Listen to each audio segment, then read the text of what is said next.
Bismillahirrahmanirrahim.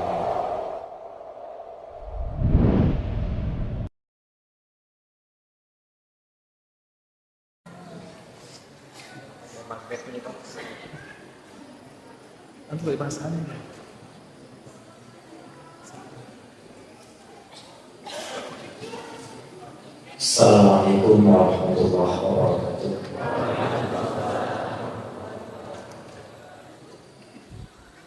Alhamdulillah, segala puji bagi Allah Azza wa Jalla.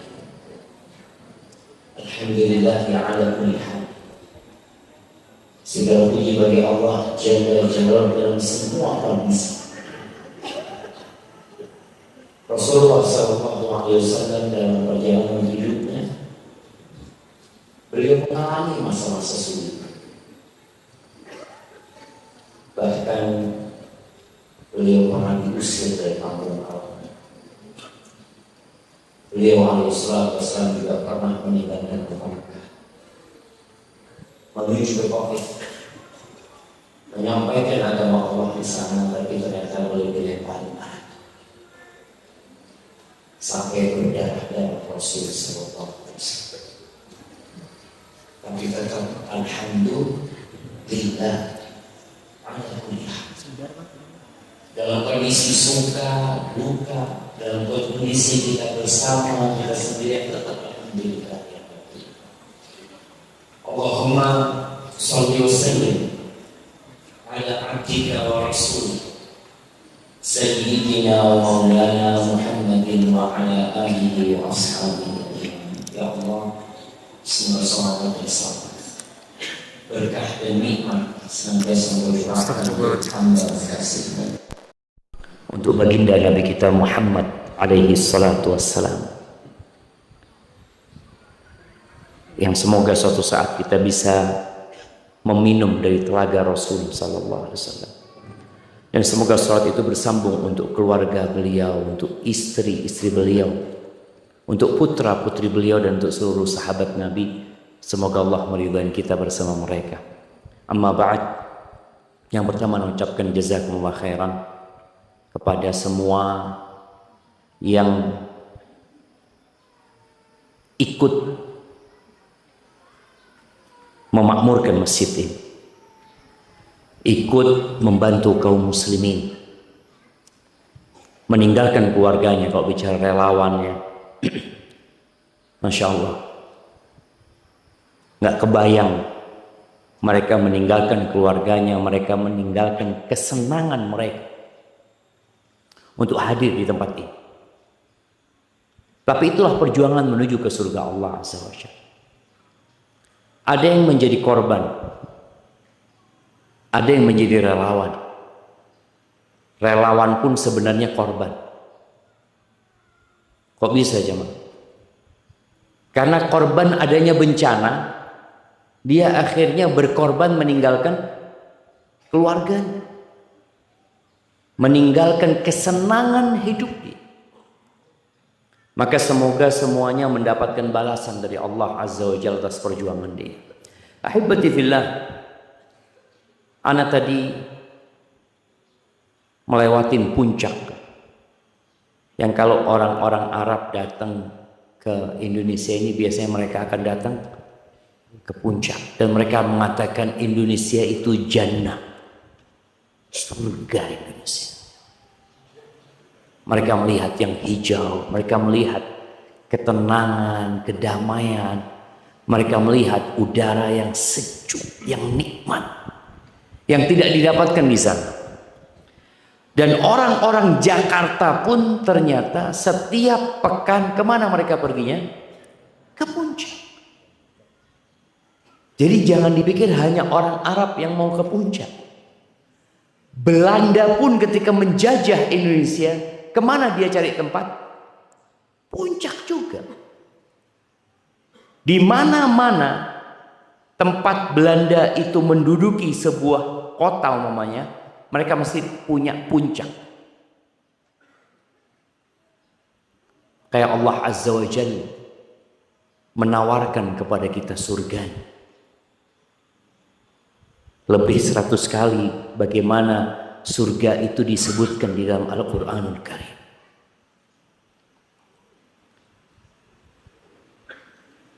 Di antaranya firman Allah Azza wa Jalla yang insya Allah sering kita dengar di akhir surat Amma yatasa'alun. Apa kata Allah? Inna lil muttaqina mafaza hadaiqa wa a'naba. Allah sebutkan betapa indahnya surga Allah Subhanahu wa taala. Di situ ada taman-taman yang indah, ada buah-buahan yang mudah dipetik, yang enak rasanya, yang tidak membosankan. Bagaimana digambarkan di surga Allah itu tidak ada kesedihan, tidak ada keletihan, tidak ada ketakutan, tidak ada kecemasan, tidak ada kelaparan, tidak ada kekenyangan di sana. Tidak ada penyakit, tidak ada luka di sana. Di surga itu nggak ada apotek, nggak ada klinik, nggak ada tempat sampah, nggak ada toilet di surga. Yang ada apa? Naim, semua kelezatan. Kira-kira apa yang antum akan bayarkan untuk mendapatkan itu? Kalau orang-orang dari luar negeri, dia siap mengeluarkan biaya yang besar untuk menikmati puncak Bogor. Puluhan juta dia keluarkan. Akses menuju ke puncak itu meletihkan. Waktu kita dari Jakarta ke puncak, kita lewat jalan-jalan yang sempit. Katanya jalan alternatif. Kenapa kok pakai jalan alternatif? Karena jalan umumnya macet. Tapi jalan menuju ke surga itu, kira-kira ada jalan alternatif enggak? Gimana?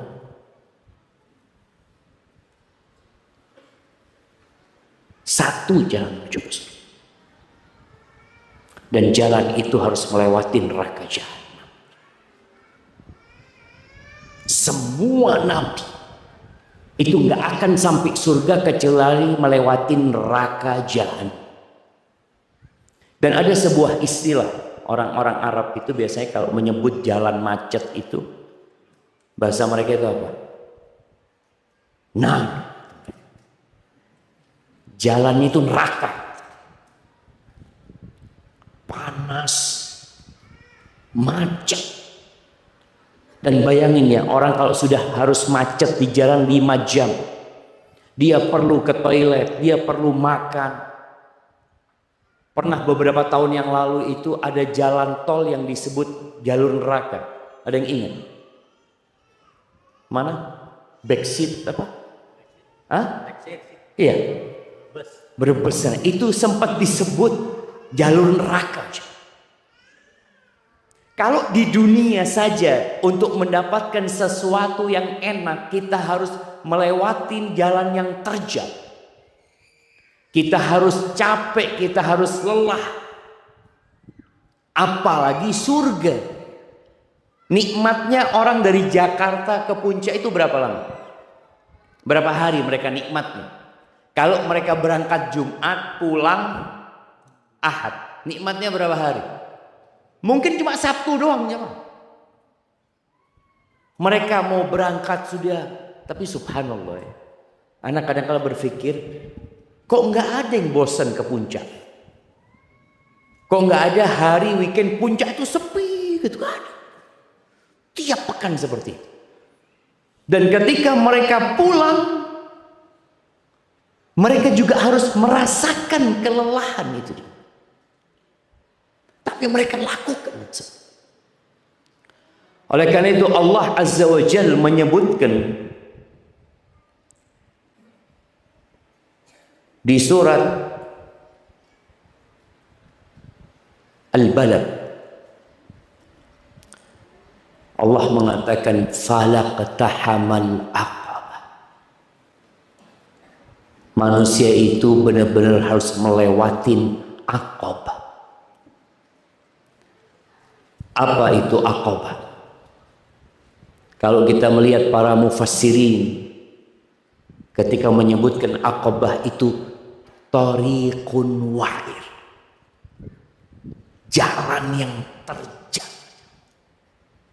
yang kalau antum salah langkah jatuh. Jalannya nanjak, membutuhkan perjuangan. Beda dengan jalan menuju ke neraka. Jalan menuju ke surga itu terjal, dan jalan menuju ke neraka itu landai dan nikmat. Orang kalau menuju ke neraka itu nggak capek. Pokoknya dia ikutin nafsunya sampai mana nanti? Sampai neraka. Rasul sallallahu alaihi wasallam menyebutkan huffatin nar bisyahawat. Neraka itu dikelilingi dengan syahwat. Apa kata Allah tentang syahwat? Zuyina linnasi hubbus syahawat minan nisa. Syahwat yang pertama, syahwat wanita. Antum ikutin syahwat antum, keinginan antum terhadap wanita, insya Allah ketemu di neraka. Wal banin, syahwat terhadap anak. Terus wal qanatiril muqantarah, syahwat terhadap harta. Kita semua hidup di dunia butuh harta. Tapi ada satu fase dalam kehidupan sebagian manusia, dia bukan lagi butuh sama harta, tapi dia menjadi penimbun harta. Dan ada syahwat di sana. Maka kata Nabi SAW, "Lau utiya ibnu Adam", kalau anaknya Adam ini dikasih satu lembah isinya emas, kira-kira cukup jemaah? Nah, antum, kalau antum punya duit 1 triliun, cukup nggak? Nggak kepingin 2 triliun? Pengen. Kebayang antum, orang terkaya di dunia sekarang siapa? Elon Musk. Berapa hartanya dia jam? Siapa yang tahu? Jamaah. 3.000? 6.000 T. 6.000 T. Pernahkah Elon Musk berpikir, udah anak punya 6.000 T, anak mau istirahat di puncak? Kenapa dia nggak berpikir untuk istirahat di puncak saja? Bikin villa istirahat. 6.000 T ini kalau umur dia 60 tahun zaman, atau 100 tahun, dan 1 tahun menghabiskan 10 T, berapa yang dia butuhkan jam? Jamaah, paham nggak antum? Kita ini ngitung hartanya Elon Musk. Kalau Elon Musk umurnya 100 tahun lagi, dan dia butuh tiap tahun itu 10 T, berarti yang dia butuhkan berapa? 1.000 kan? 1.000 T. Masih sisa berapa? 5.000 T. Kenapa dia nggak berpikir cukup sudah saya? Cukup. Sudah mau istirahat. Nggak mikirin Twitter, wala mikirin apa mobil yang dia bikin. Tesla, wala apa. Tapi dia terus berpikir. Itu syahwat. Makanya kalau dikasih 1 lembah, ada yang mengatakan, enggak, anak cukup, sudah Ustaz. Enggak. Antum kepingin 2. Dikasih 2, kepingin 3. Itu syahwat. Dan neraka dikelilingi sama syahwat.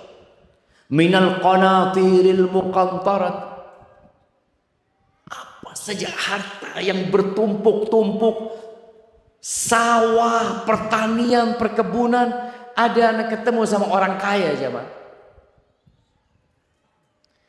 di airport. Dia sudah tua renta, pakai kursi roda. Ada satu pejabat ngomong, Zat, ini salah satu orang terkaya Indonesia. Dia punya lahan sawit 40.000 hektar. Hitung berapa jam? 40.000 hektar. Tapi tetap dia kepingin nambah, kepingin ini dan itu. Maka jalan menuju ke neraka diliputi dengan syahwat. Semua yang ada keinginan antum di sana, antum berhati-hati. Wa huffatil jannah bil makarih. Sedangkan surga itu dikelilingi dengan hal-hal yang dibenci sama jiwa. Siapa yang suka dengan gempa aja? Saya senang gempa itu goyang-goyang. Ada orang yang suka sama itu. Nggak ada, orang itu kepingin tenang dan damai.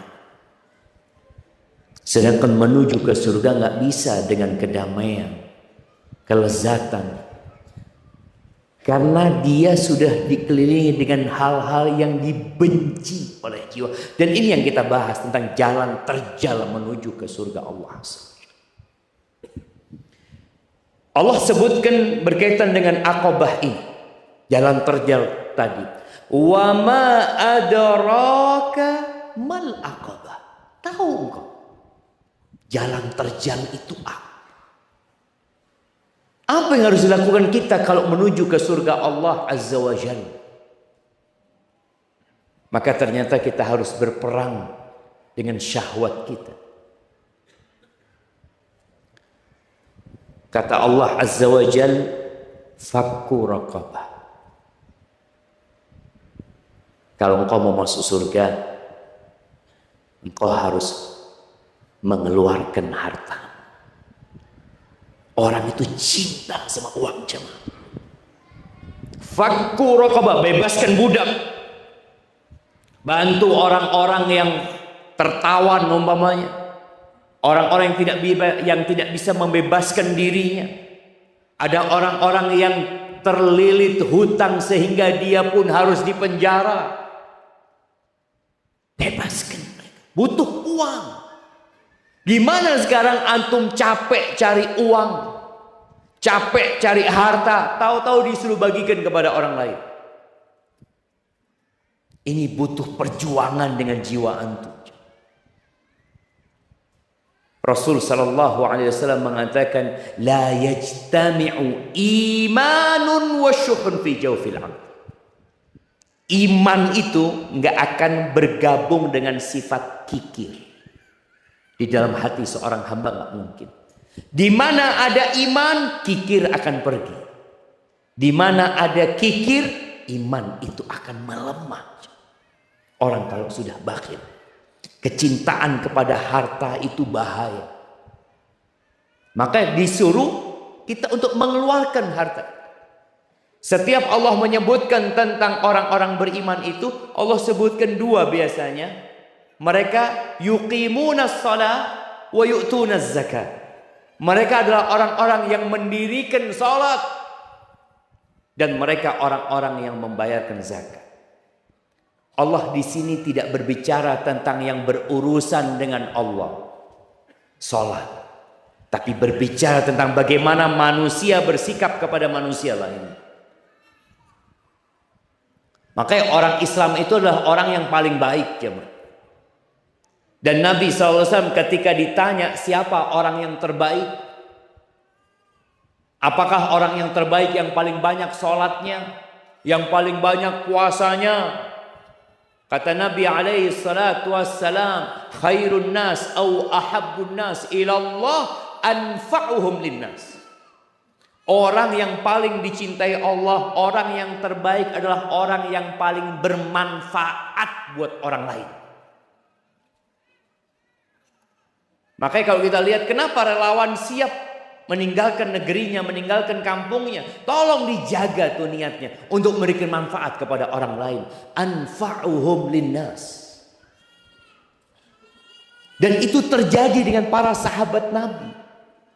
Bagaimana mereka membebaskan budak, berapa banyak ayat-ayat dalam Al-Quran yang berkaitan dengan hal ini. dan mereka keluarkan harta mereka demi memberikan manfaat kepada orang lain. Kemudian Allah katakan au it'amun fi yaumin dzi masghabah, memberikan makan pada hari yang penuh dengan kesulitan. Kalau antum kasih makanan ketika antum kaya raya, biasa, antum banyak uang. Tapi bagaimana antum berbagi dengan masyarakat di saat masyarakat membutuhkan harta antum? Sebagian orang memanfaatkan kebutuhan orang untuk memperkaya dirinya. Orang ketika bencana butuh makan, dia buka warung dengan harga yang lebih tinggi. Ingin memanfaatkan kebutuhan orang. Tapi orang yang mau masuk surga tidak. Bahkan di masa-masa yang sulit dia tetap berbagi. Abdurrahman bin Auf, para sahabat Nabi, Utsman bin Affan radhiyallahu taala anhum, di masa-masa sulit mereka terus berbagi. Dan memberi makan ini salah satu amalan yang dicintai Allah Azza wa Jalla. Salah satu tanda beriman akan adanya hari kebangkitan. Antum kalau ngasih makan orang lain, fulus antum tambah akan berkurang kan? Kalau secara relatif berkurang lah usah. Ana punya uang 500, ana kasihkan 300.000, tinggal 200.000. Kenapa antum lakukan itu? Berharapkan pujian, sanjungan? Enggak. Karena beriman dengan adanya hari kebangkitan, di mana setiap yang antum keluarkan dicatat dan antum akan mendapatkan balasan dari semua. Allah ketika mengatakan tentang orang-orang yang tidak percaya dengan hari kebangkitan, ara'aital ladzi yukadzibu biddin fadzalikal ladzi yad'ul yatim wa la yahuddu ala ta'amil miskin. Ini orang nggak punya keinginan ngajak orang lain untuk ngasih makan orang-orang miskin, enggak. Sedangkan jalan menuju ke surga antum harus berbagi dengan orang-orang miskin. Antum berikan bantuan kepada mereka. Dan kita sekarang hidup di masa yang membantu orang lain itu sangat mudah sekali. Dan nggak perlu orang lain tahu. Kejadian di Cianjur ini. Dan ada kejadian di tempat lain. Dan kejadian yang seperti ini akan terus terulang.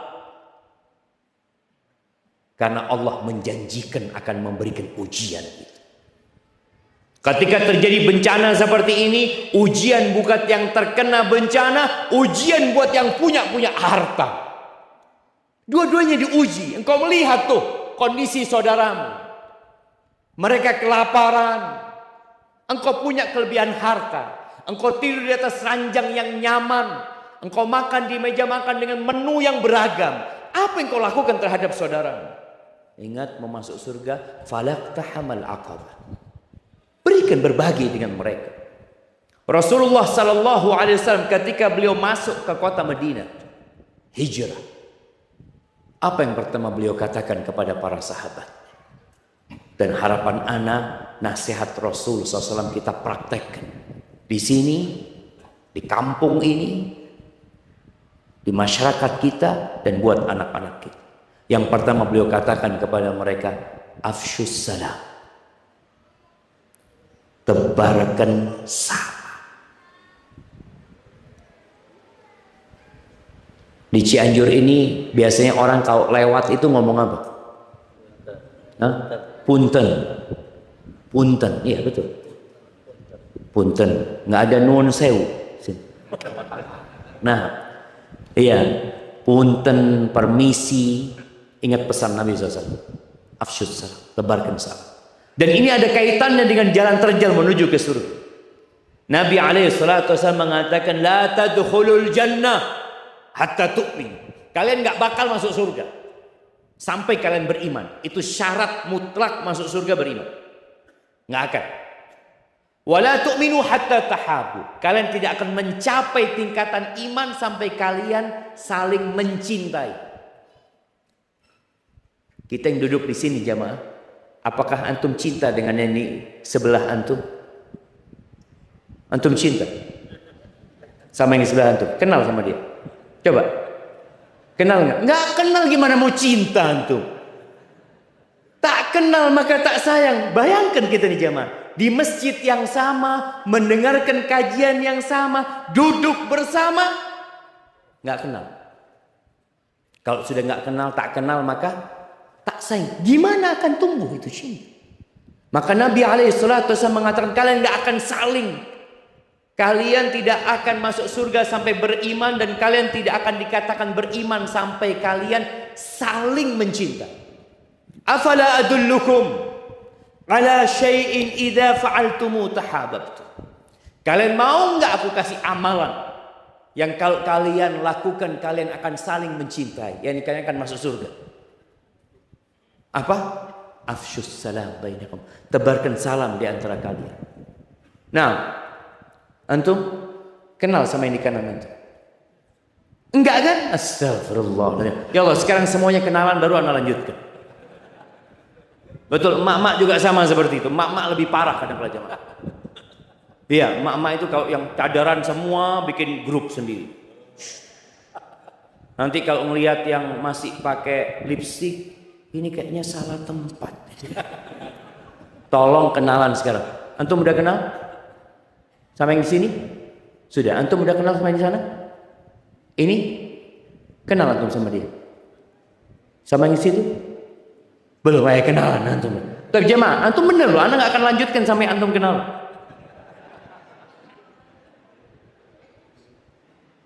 Loh, apa lu? Kenalan.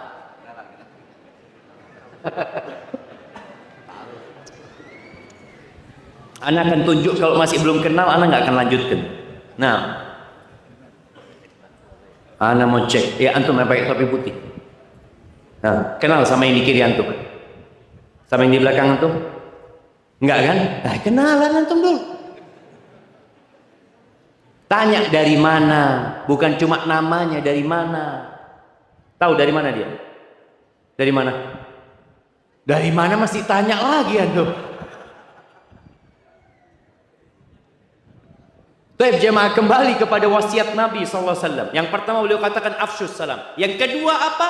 Wa at'imut ta'am. Selalu yang namanya berbagi harta, memberikan makan kepada orang lain, ini disebutkan. Kenapa? Karena ini jalan terjal bagaimana kita harus memerangi kecintaan kita kepada harta yang sudah Allah tanamkan. Allah sudah tanamkan di diri kita kecintaan kepada harta itu. Maka beliau katakan wa at'imut ta'am. Berbagilah kalian makanan. Kenapa kebanyak hadis yang berkaitan dengan makanan kok bukan dengan uang, jemaah?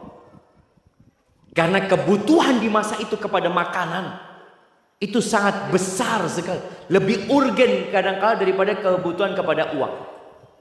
Orang punya uang tapi nggak ada warung, antum mau makan apa? Orang punya uang. Makanya ketika seorang perempuan bertanya kepada Nabi SAW, ya Rasulullah, bolehkah seorang istri berbagi ya hartanya suami? Ya tanpa pengetahuan suami, kata dia. Nggak boleh, harus izin suami kalau itu hartanya suami. Bagaimana kalau makanan? Makanan itu adalah harta yang paling dibutuhkan pada waktu itu. Maka subhanallah, berbagi makanan ini hendaklah kita jalankan. Apalagi di masa-masa yang sulit. Ketika Allah menyebutkan tentang penghuni surga di surat Ali Imran, alladzina yunfiquna fis sarra wad dharra. Mereka adalah orang-orang yang suka berinfak dalam kondisi suka dan duka, dalam kondisi luas dan sempit. Kalau antum masih berinfak kalau kaya saja, nggak masuk. Nah, banyak fulus baru sedekah. Sedikit fulus, aduh sayanglah. Berusaha untuk tetap berinfak. Rasulullah SAW mendidik para sahabatnya itu bukan hanya berinfak dalam kondisi luas dan sempit, tapi beliau juga menceritakan bagaimana berinfak dalam kondisi membutuhkan. Dan itu terjadi dengan para sahabat Nabi. Allah mengatakan walladzina tabawwa'ud dara wal imana min qablihim yuhibbuna man hajara ilaihim wa la yajiduna fi sudurihim hajatan mimma utu wa yu'thiruna ala anfusihim walau kana bihim khassasah. Antum berinfak dalam kondisi antum kaya raya, bagus. Antum berinfak dalam kondisi antum miskin, tapi antum punya gitu. Antum ya bicara miskin ini, ana biasanya Ustaz sebulan ya dapatlah penghasilan 10 juta, sekarang 2 juta Ustaz. Cukup alhamdulillah. Ini spesial. Yang lebih istimewa lagi, antum berinfak dalam kondisi antum membutuhkan yang antum mau infak. Antum punya duit 10.000 dan antum lihat orang ini butuh, antum belum makan. Antum kasihkan kepada dia 5.000, berarti antum masih dapat. Tapi antum kasihkan semuanya kepada dia, antum gimana? Bismillah, tawakkalna 'ala Allah. Itu spesial banget. Maka tolong antum perhatikan dalam kehidupan ini, bagaimana kondisi jiwa kita dengan urusan harta. Karena harta ini penopang kehidupan.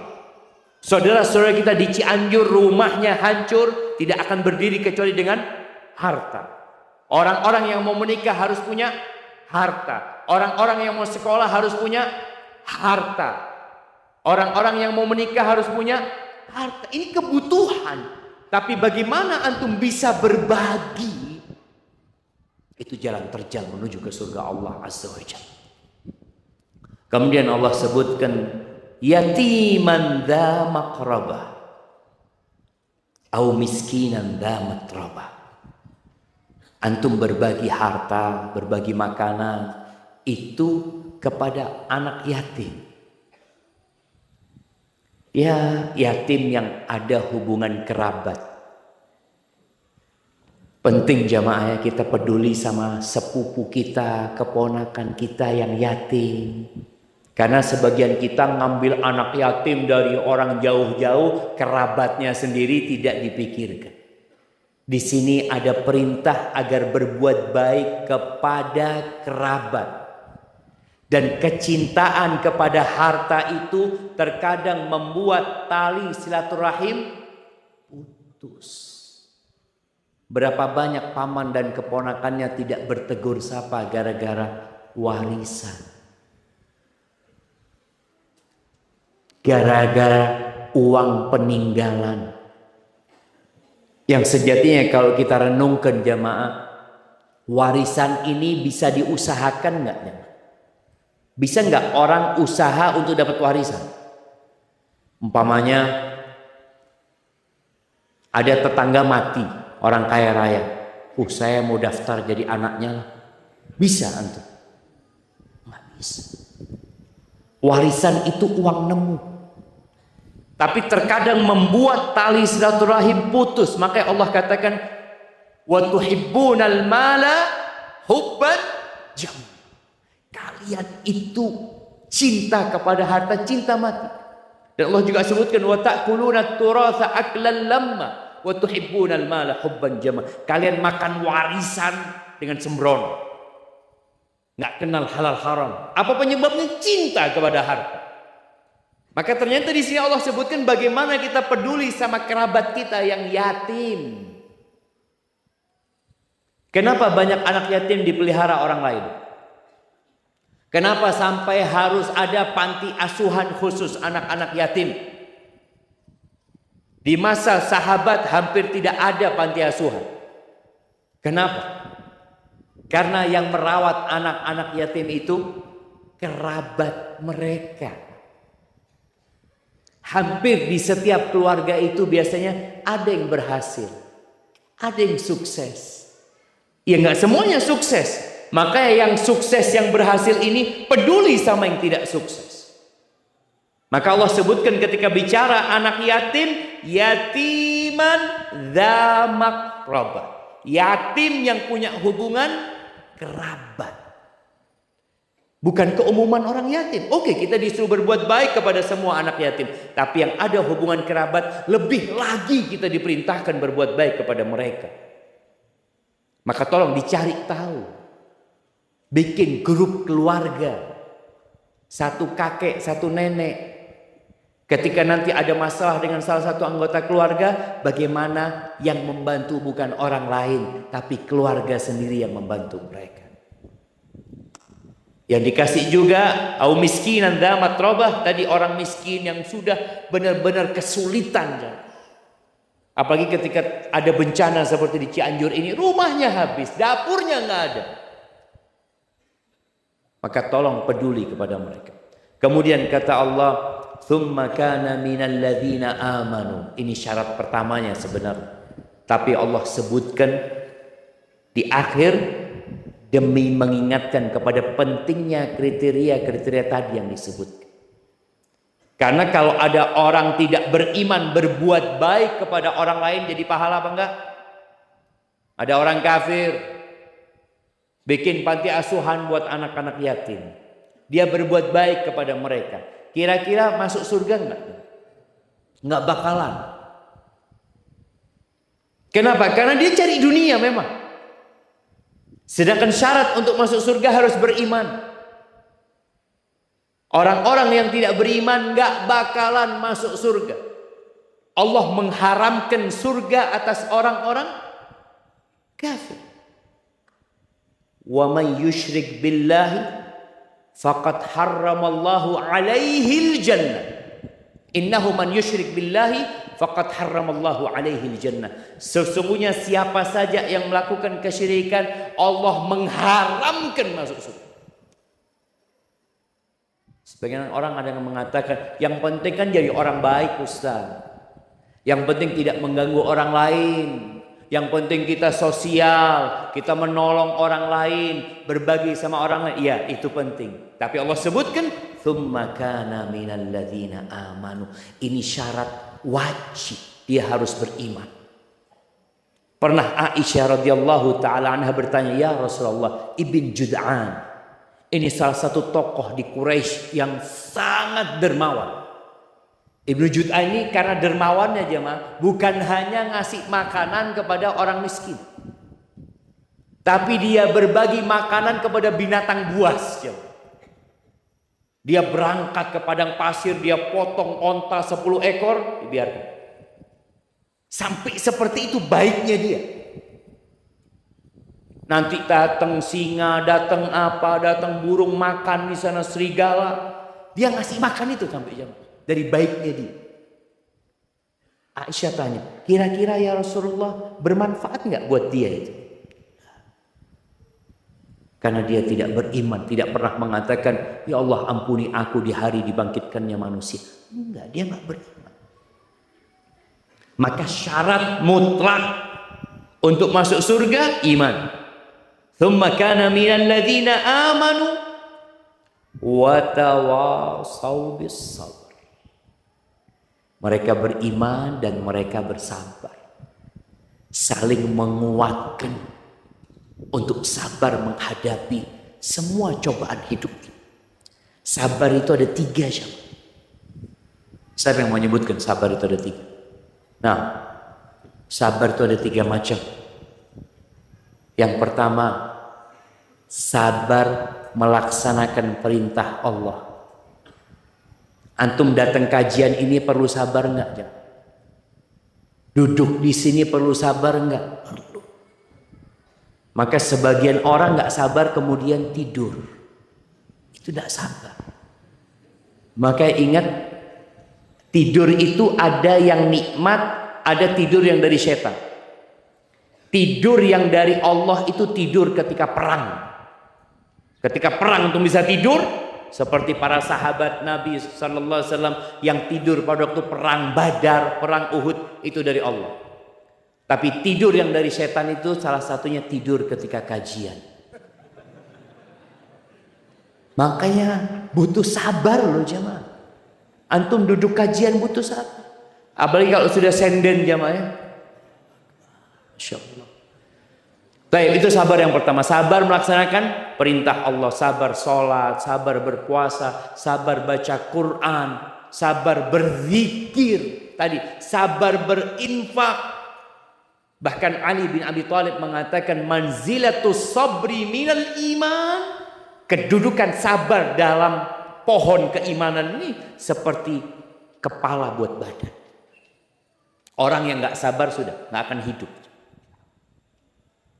Dan beriman juga sulit tanpa kesabaran. Maka yang pertama sabar melaksanakan perintah. Yang kedua sabar menjauhi larangan Allah Azza wa Jalla. Ingat bagaimana Nabi Yusuf alaihissalam ketika diajak berzina. Gimana beliau harus jaga. Di antara 7 golongan yang akan mendapatkan naungan Allah. Salah satunya siapa? Siapa jemaah? Seorang laki-laki. Da'athu imra'atun dhatu mansibin wa jama'. Diajak sama perempuan yang cantik, perempuan yang bangsawan, diajak berzina jemaah. Apa kata dia? Inni akhafullah. Takut. Itu sabar yang kedua. Sabar menjauhi larangan Allah Subhanahu wa taala. Sabar yang ketiga, sabar terhadap takdir buruk. Kita tidak menginginkan ini terjadi. Kita kepingin rumah kita itu tegak lurus. Masya Allah. Itu asbes karena gempa. Iya, atau memang sebelum gempa sudah runtuh. Pas gempa. Nah, kita tidak ingin rumah kita hancur. Kita tidak ingin anak kita meninggal dunia. Kita tidak ingin gagal dalam bisnis. Kita tidak ingin gagal dalam berumah tangga. Kita ingin mendapatkan semua yang indah, tapi nggak bisa. Kita hidup di dunia. Allah sudah mengatakan wala nabluwannakum bi syai'in minal khauf wal ju' wa naqsin minal amwali wal anfusi wath thamarat wa basyiris sabirin. Kata Allah, kami benar-benar akan memberikan bala kepada kalian. Itu janji Allah. Bala itu sudah sunnatullah. Allah akan kasih bala sama kita. Ketika antum dikasih wanti-wanti seperti itu, antum harus siap-siap. Berarti anak akan menghadapi bala. Nah, bentuknya apa? Khauf. Yang pertama, ketakutan, kecemasan, takut dengan masa depan, takut dengan kondisi yang mengkhawatirkan. Sampai dikasih tahu anak teman-teman di Cianjur ini nggak mau tinggal di rumah, takut tinggal di tenda. Rumahnya bagus sebagian orang itu, tapi dia memilih untuk tidur di tenda. Waktu di Lombok itu gempa, ada satu orang kaya raya, rumahnya bagus jamaah, tidurnya di tenda. Kenapa? Ujiannya apa buat dia? Kekurangan harta? Enggak. Lapar? Tidak. Apa ujiannya? Takut. Takut. Ada rasa takut. Dan itu ujian dari Allah Azza wa Jalla. Orang yang takut seharusnya kembali kepada Allah. Orang yang takut seharusnya tawakal kepada Allah. Karena anak takut. Orang kalau keluar rumah baca apa? Bismillahi. Tawakkaltu 'ala Allah. Anak nggak tahu apa yang akan terjadi. Antum ketika naik motor, bisa ditabrak dari belakang, ditabrak dari samping. Boleh jadi antum di jembatan, gempa, ambles, semua itu mungkin terjadi. Khauf. Walju, kelaparan. Ya, saudara-saudara kita bagaimana mereka kelaparan. Ana bergembira sekali ketika dapur umum MBA ini sehari berapa? 2.000 jam. Nggak bisa lebih. Fulusnya nggak cukup. Atau kebutuhan. Tenaganya yang gantian itu, relawan yang harus. kesulitan tenaga. Masa? Kita buka relawan lain. Siap semua jadi relawan di sini. Siap jadi relawan insya Allah jemaah. Nah, tadi ketika bicara lapar, banyak yang kelaparan. Ya, sebagian kita mungkin nggak pernah lapar. Karena dia setiap mau makan selalu ada. Makanya Allah kasih ujian dia dengan puasa. Wajib merasa lapar. Mau sekaya apapun ujian lapar harus selesai. Makanya ketika puasa itu semua yang kaya, yang miskin harus merasakan lapar. Sabar enggak engkau dengan lapar? Sebagian enggak sabar, akhirnya dia tidak berpuasa. Dan di bulan Ramadan, kenapa banyak orang yang tidak puasa? Karena enggak mampu diuji dengan lapar. Sebagian orang tua itu ada yang puasa di rumah. Jadi dia pagi sahur, pulang berbuka.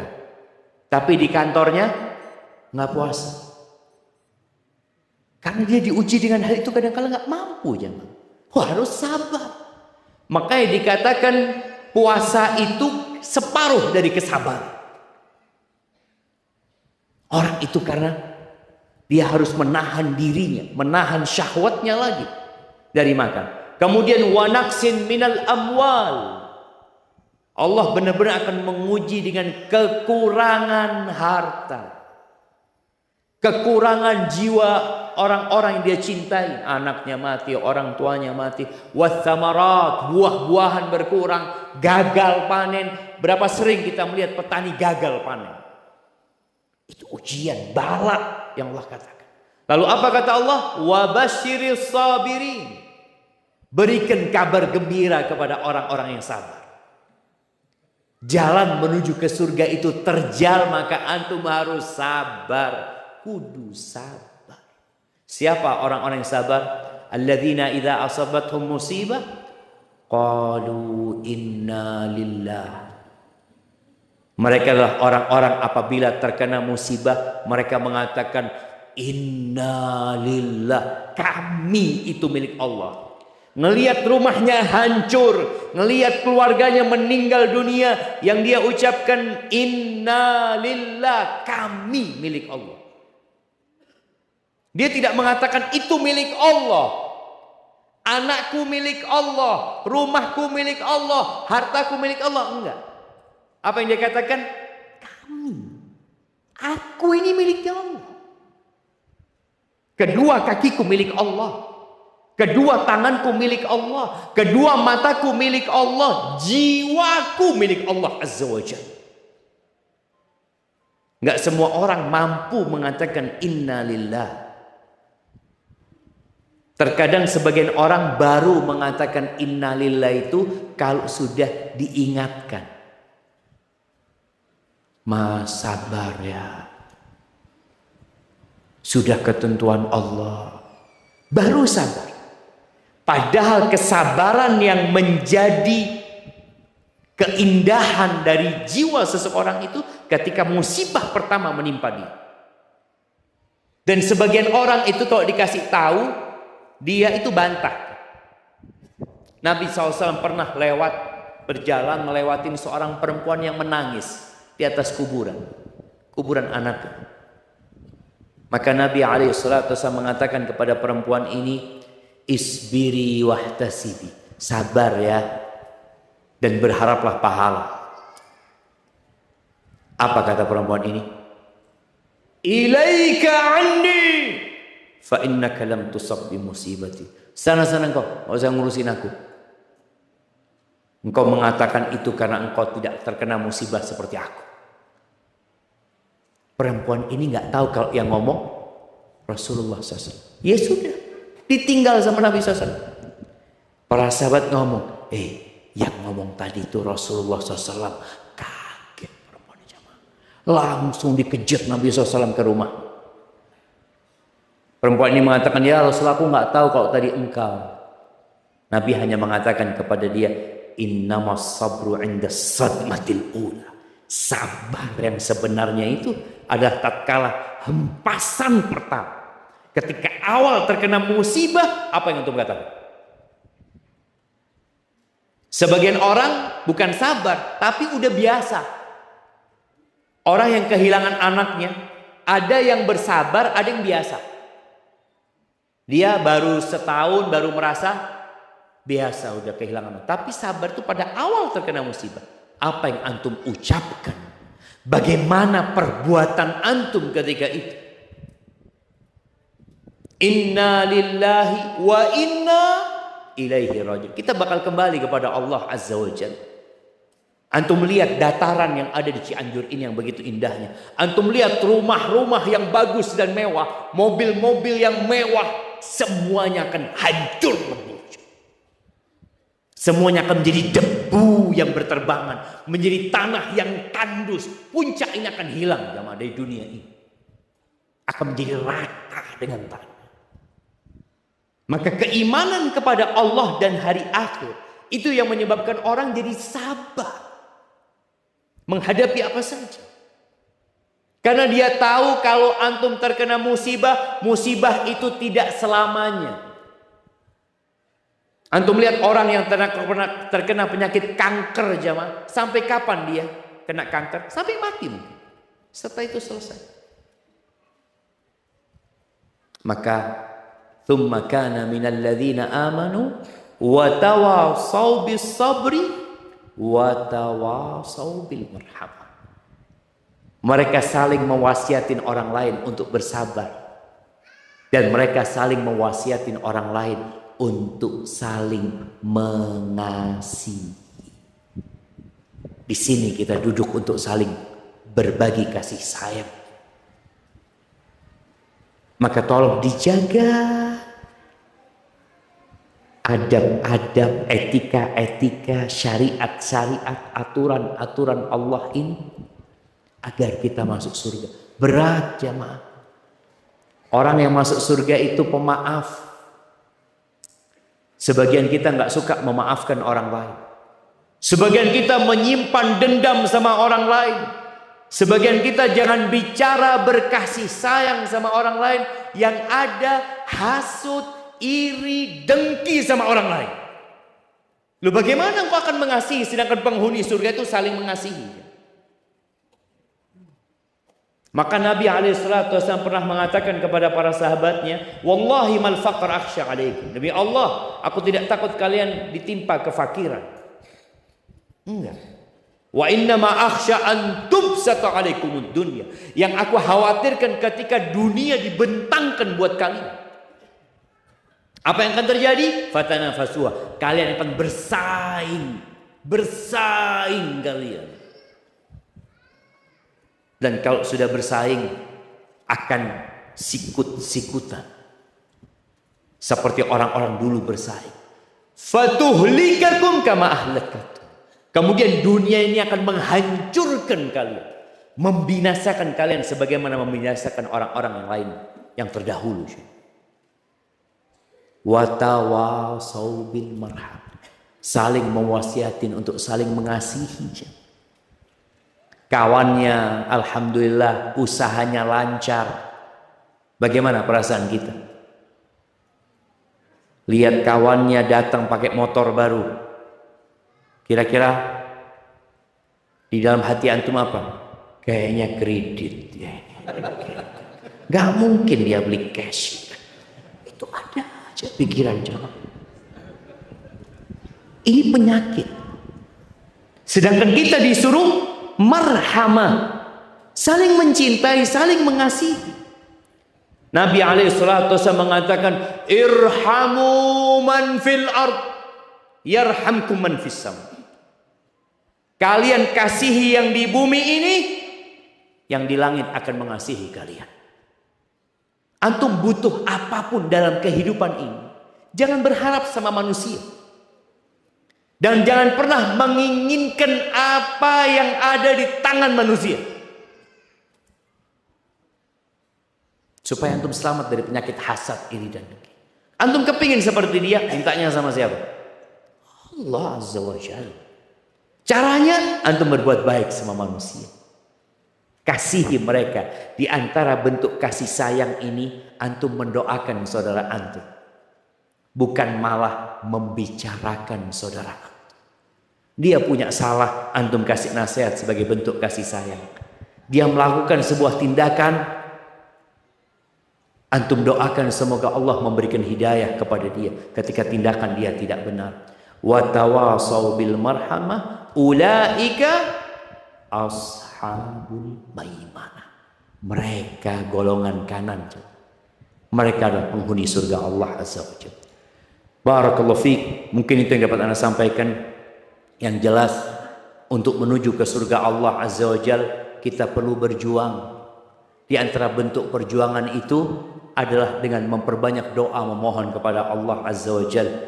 Banyak baca Allahumma inna nas'alukal jannah wa na'udzubika minan nar. Tunjukkan kalau antum memang minta surga, antum kepingin masuk surga Allah Azza wa Jalla. Semua kelelahan, semua kecemasan, semua keletihan akan hilang jemaah. Barakallahu fiik. Nah, mungkin kita masuk ke sesi tanya jawab. Nah, baik, syukur jazakallah khairan atas nasihatnya dan ilmu yang sudah disampaikan oleh Ustadzuna Guna Ustadz Sarama. Dan insyaallah selanjutnya sesi tanya jawab bisa melalui tulisan kertas. Kami persilakan kepada ibu dan bapak, ada waktu sekitar 50 menit ke depan. Barangkali yang ingin ditanyakan bisa melalui tulisan, baik apa juga bisa melalui panitia awal, bisa disampaikan melalui tulisan dan juga ikhwan. Silakan kami berikan kesempatan bagi jemaah yang ingin bertanya melalui kertas atau tulisan. Jazakumullah khairan, sekali lagi kami sampaikan kepada Ustadzuna atas ilmu yang telah disampaikan. Silakan untuk pertanyaan pertama.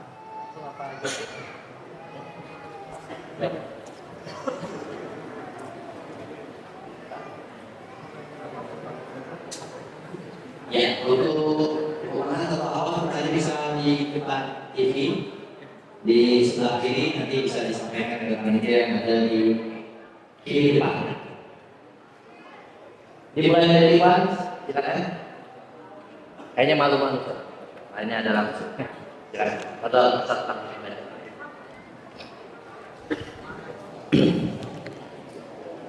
Assalamualaikum Ustaz. Waalaikumsalam. Izin bertanya. Sabar dengan takdir Allah. Semisal sakit yang sulit diobatin, sulit sembuh, dan ia selalu takut. Apa yang harus dia lakukan? Tawakal dengan cara bagaimana agar rasa takut itu hilang. Dari hamba Allah Sukabumi, Masya Allah. Dekat Sukabumi. Apa bahasa Arabnya Sukabumi? Ada yang mengatakan Sukabumi itu bahasa Arabnya hubud dunia.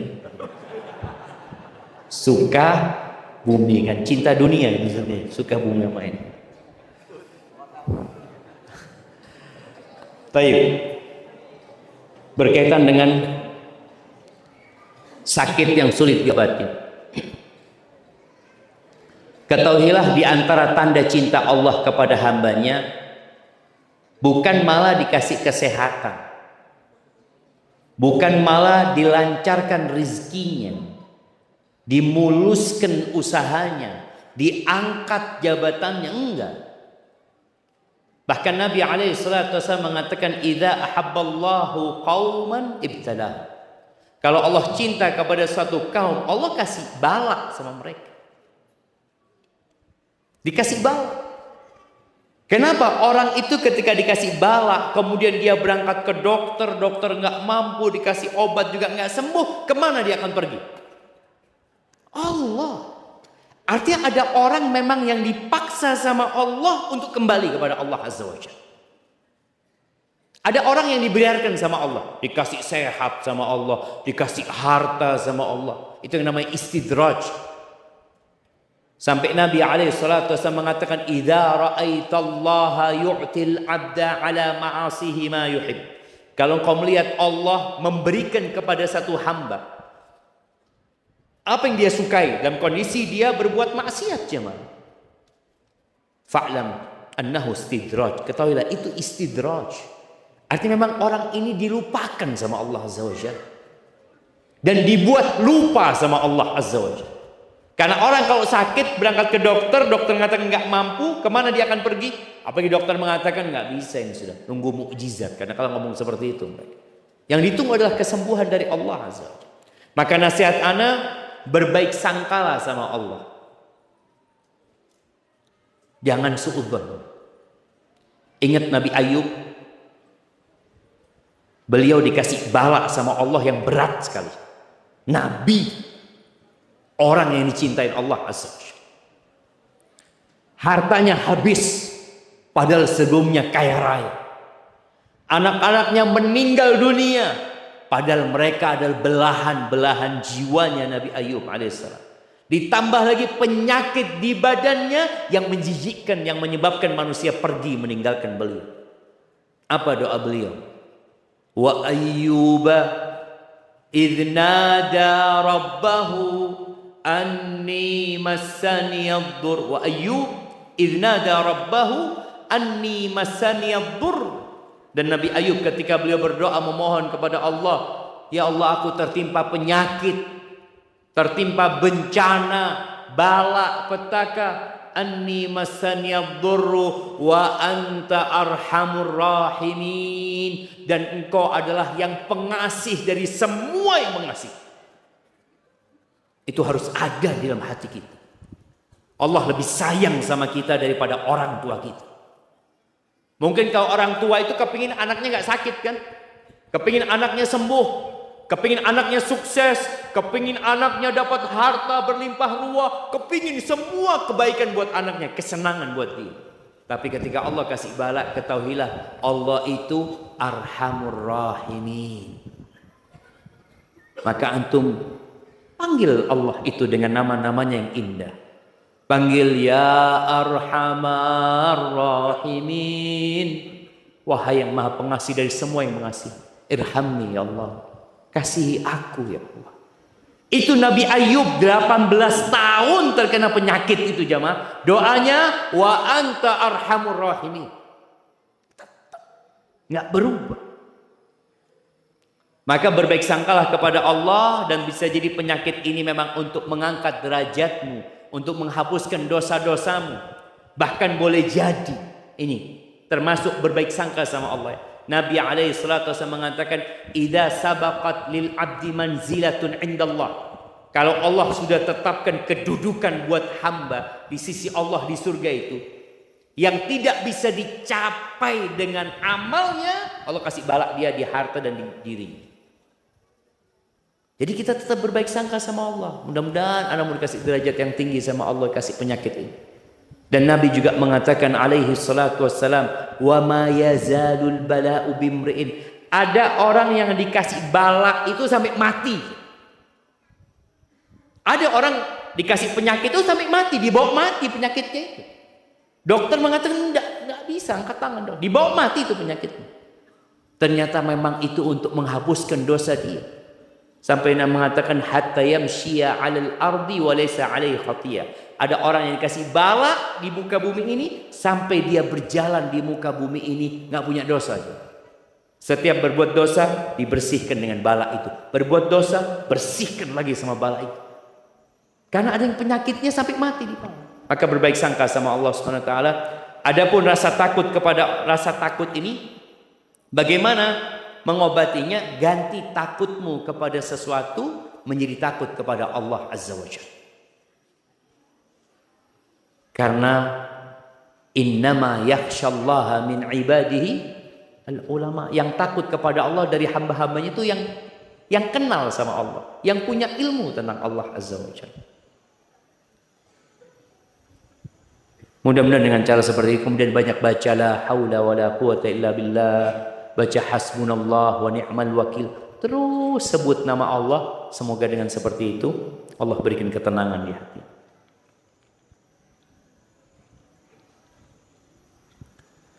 Afwan Ustaz, ana mau bertanya.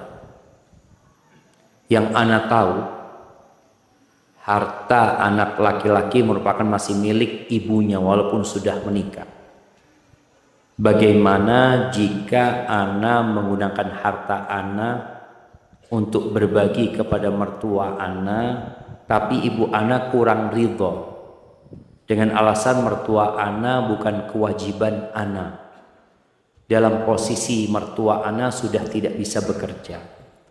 Berdosakah ana jika ana tetap membantu mertua ana tanpa sepengetahuan ibu ana? Syukran atas jawabannya. Assalamualaikum warahmatullahi wabarakatuh. Jamaah rahimakumullah, Nabi pernah mengatakan kepada seorang laki-laki, anta wa maluka li abi. Engkau bersama hartamu milik bapak. Milik dalam artian bapaknya ini bisa menggunakan harta anaknya dengan cara yang baik.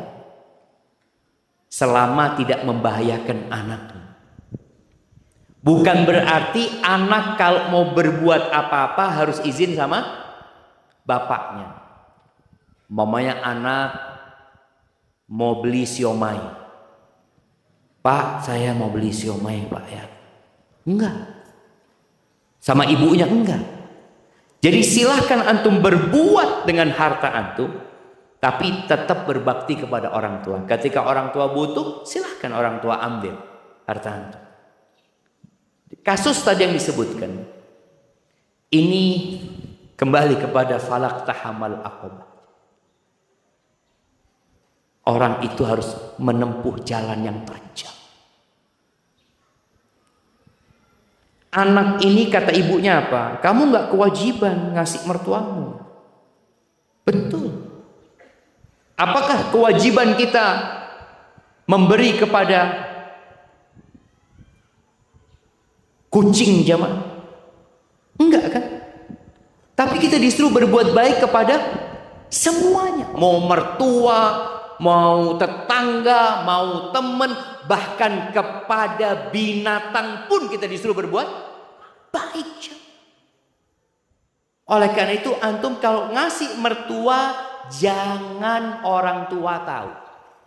Dan juga anak kasih tahu nih kepada yang laki-laki ini, kepada para suami, kalau ngasih orang tua antum juga nggak perlu istri antum tahu. Karena diuji juga istri ini. Uang antum kasih sama orang tua, kasih sama keponakan, kasih sama saudara, kakak, adik. Istri bagaimanapun cinta sama harta. Betul ibu-ibu? Nah, makanya kalau mau ngasih nggak perlu istri tahu. Sebagaimana ketika antum mau ngasih mertua, nggak perlu orang tua antum tahu. Demi menjaga hati mereka. Orang itu kalau nggak tahu tenang. Tapi kalau tahu mikir dia. Apakah istri harus tahu berapa jumlah uangnya suami? Harus tahu nggak, ibu-ibu? Apakah istri harus tahu jumlah uang suami? Enggak harus tahu. Karena antum harus berbagi dengan orang-orang, juga mungkin dengan cara sembunyi-sembunyi, apalagi sama orang tua antum ya. Jangan sampai istri antum tahu. Karena tadi takut perasaan orang tua kita ini. Apalagi kadang-kala istri nanti ngomong, kan sudah dibantu, kan udah dikasih ini itu. Jangan. Jaga perasaan orang tua antum. Kalau itu uang antum. Kalau uangnya istri ya pamit sama istri. Jangan uang istri diambil untuk ngasih orang tua antum. Itu harus izin yang seperti itu. Begitu pula seorang istri ya. Kalau mau ngasih orang tuanya nggak perlu suami tahu. Kalau itu uangnya dia. Bagaimana menyikapi istri yang masih suka telat bangun subuh? Apakah ini termasuk musibah? Wallahi musibah. Musibah. Dan musibah yang paling berat itu musibah yang menimpa agama. Makanya Nabi SAW berdoa secara khusus. Beliau mengatakan, wala taj'al musibatana fi dinina. Jangan jadikan musibah kami itu menimpa agama. Kalau musibah menimpa harta, tadi harta hilang, itu musibah menimpa harta.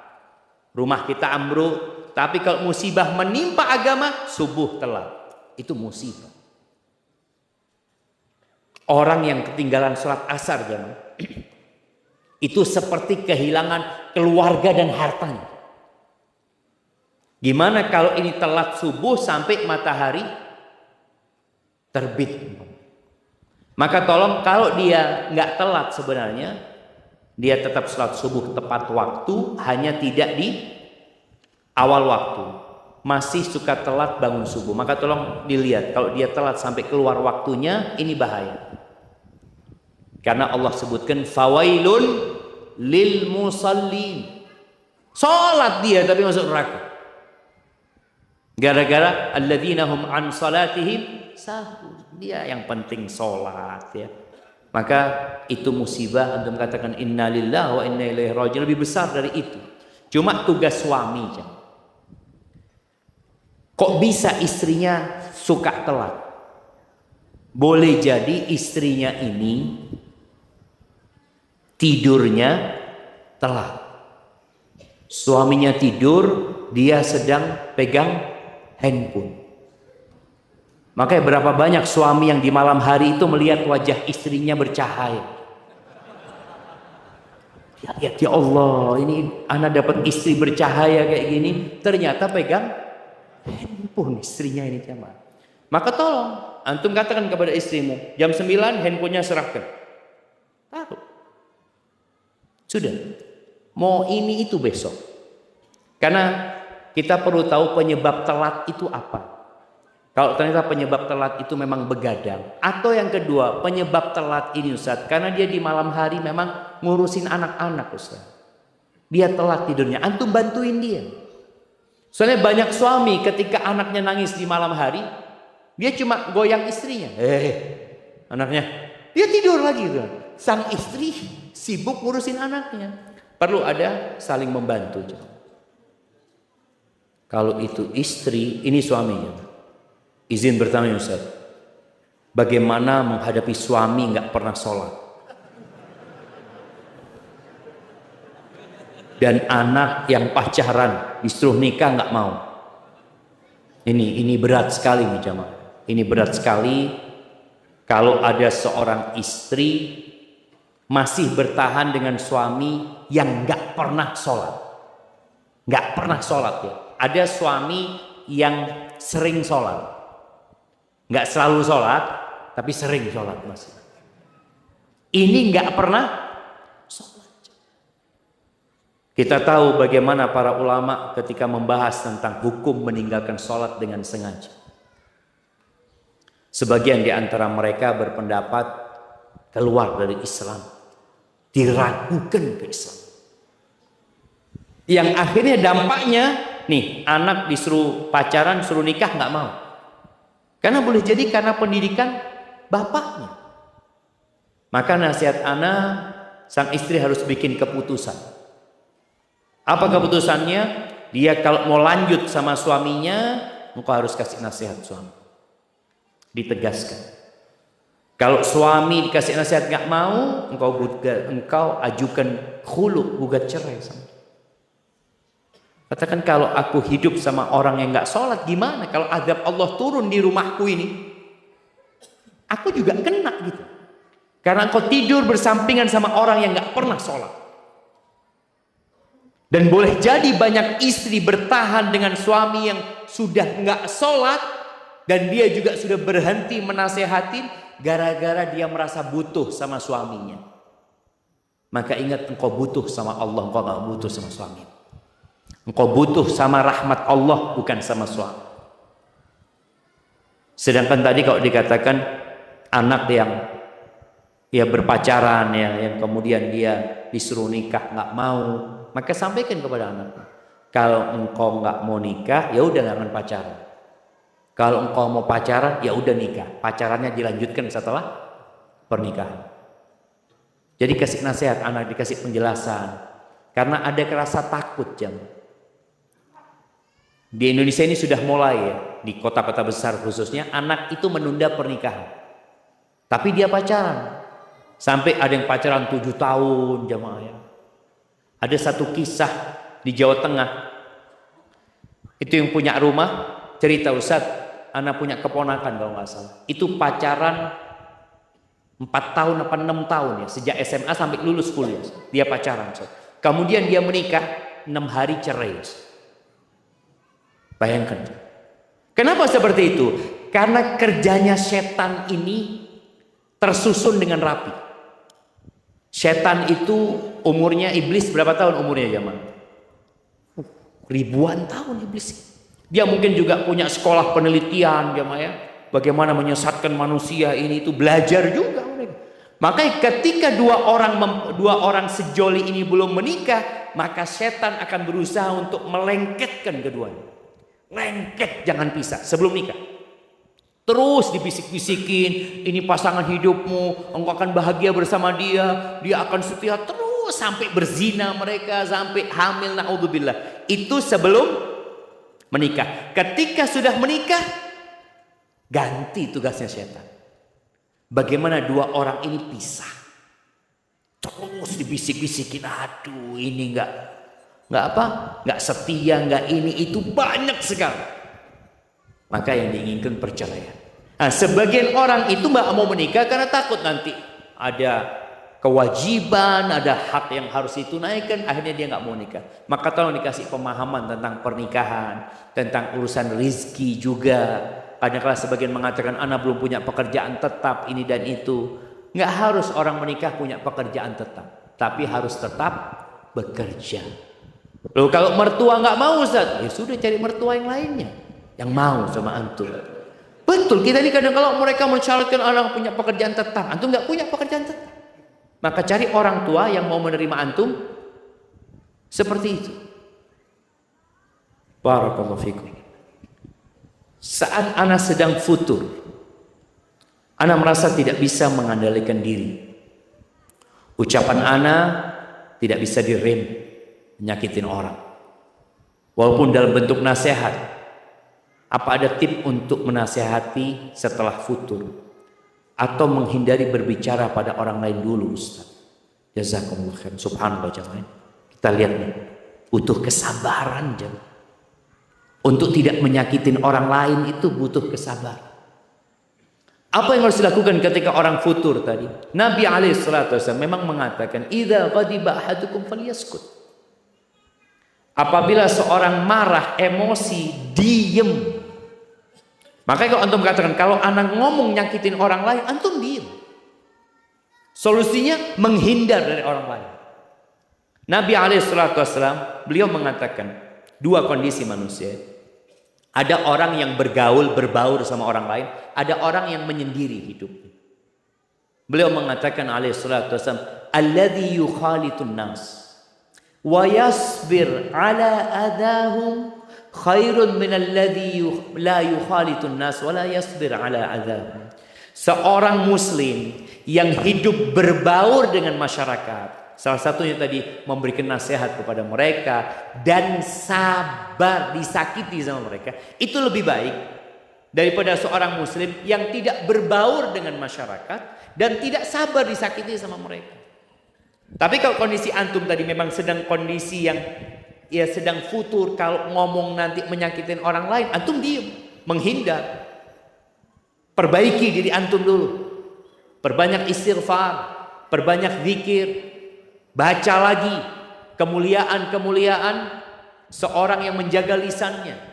Karena man kana yu'minu billahi wal yaumil akhir, yang beriman kepada Allah dan hari akhir, apa kata Nabi SAW? Falyaqul khairan aw liyasmut. Berkata yang baik atau diam. Allah mengatakan wa qulu linnasi husna. Katakan kepada manusia ucapan yang baik.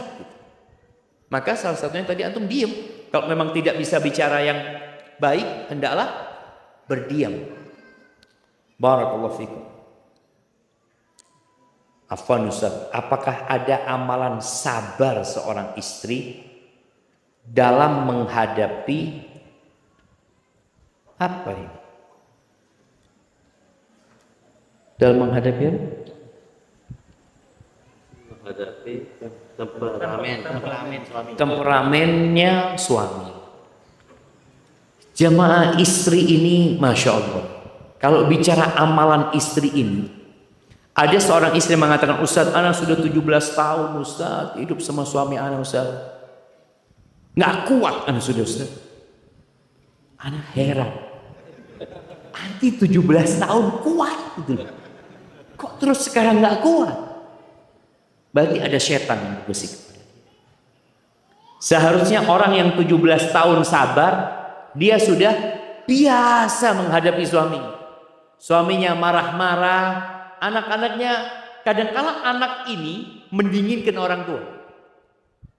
Ada cerita anak, udah lama sabar, bapak memang kayak gitu kan?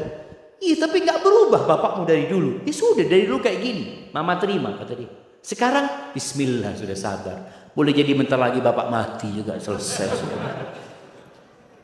Wallahi semua bakal mati. Jadi bagaimana menyabarkan diri? Tolong para istri ini melihat kapan dan kenapa suami marah. Biasanya istri sudah hafal.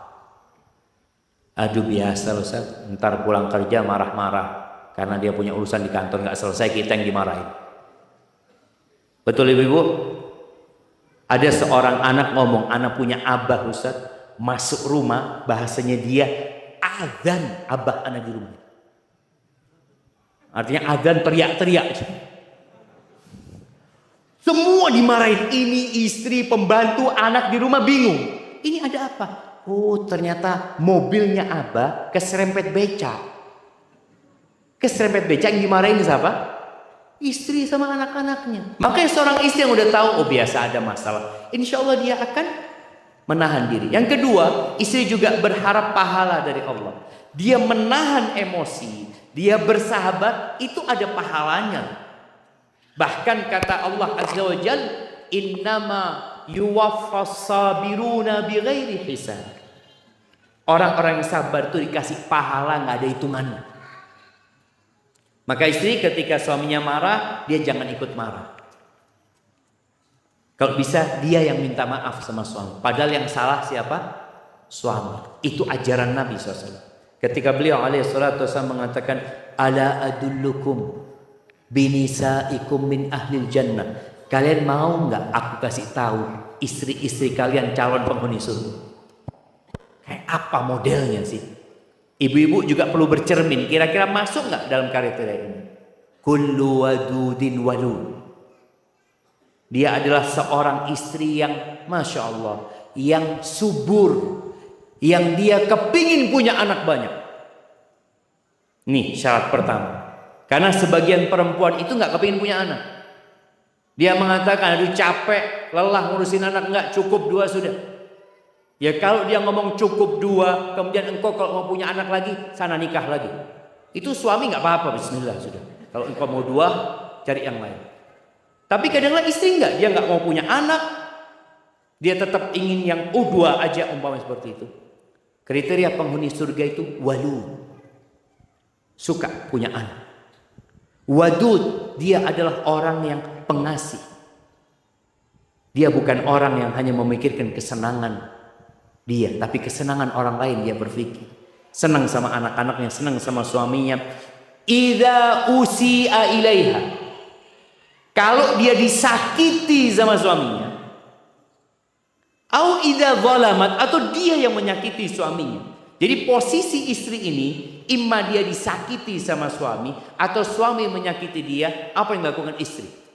Istri itu akan minta maaf sama suami. Yang punya salah siapa? Suami. Tapi dalam rangka menjaga kehidupan rumah tangga, menjaga keharmonisan, istri itu rela minta maaf sama suami. Itu wanita penghuni surga. Dia datang, dia pegang tangan suaminya sambil mengatakan, hadhihi yadi fi yadik. Nih ya, tanganku di atas tangan. La adzuku bi ghumdin hatta tarda. Aku tidak akan memejamkan mata sampai engkau ridha sama aku. Padahal yang salah siapa? Suami. Dan itu berat. Seorang istri melakukan itu. Padahal ini obatnya aja. Obat bagaimana membuat suami tidak pemarah. Istri yang minta maaf. Tapi kebanyakan istri, oh enak banget Ustaz, dia yang salah, ana yang minta maaf. Na'udzubillah. Kadang-kadang dia sampai seperti itu. Padahal amalan yang dia tanyakan ini, itu amalannya. Engkau yang datang, katakan astagfirullah wa atubu ilaih. Aku memohon ampun sama Allah, aku bertobat kepada Allah, maafkan aku kalau aku salah. Kemudian tadi istri sudah tahu kapan suaminya marah. Ketika dia tahu suaminya marah itu gara-gara tadi ada masalah di tempat kerjanya, ya udah, nanti nggak usah diladenin.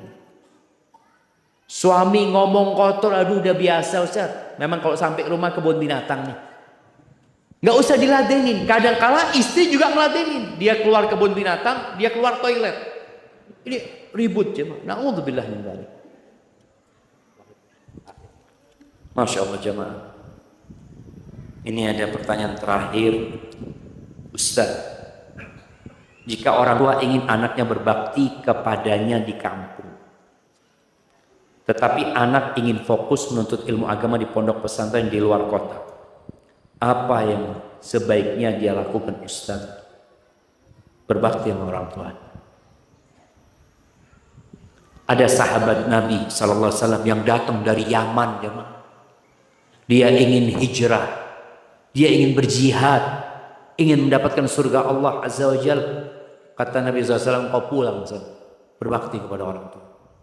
Jadi ketahuilah kewajiban dalam beragama ini ada fardu ain.